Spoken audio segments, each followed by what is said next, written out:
morning everyone, this is Way from Early 7 Farm. Maaga ako ngayon, it's 6 AM and nandito ako sa highway ng Castillejos.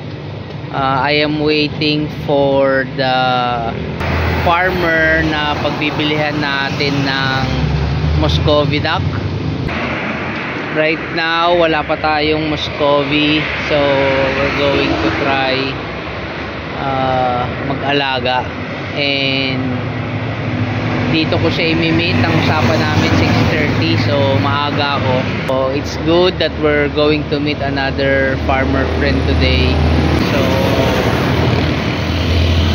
I will give you an update as soon as nandito na siya and nasa bukid na ako.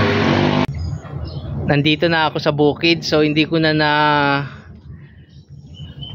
kuhanan si Sir Gilbert at si Sir Warren dahil medyo nagmamadali.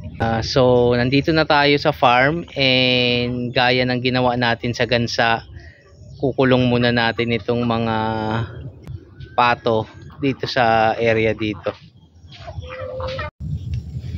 Here is the male Muscovy duck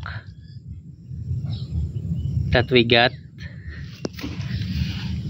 and we're going to release the female as well. So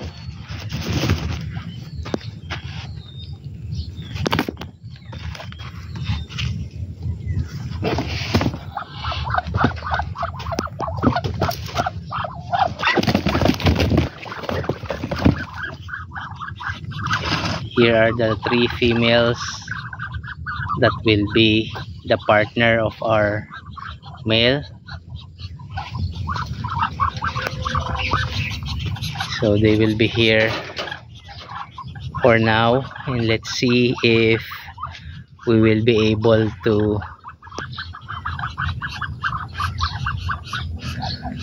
breed them here at the farm.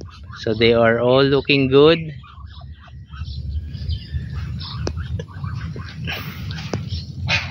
And they will love this area for now.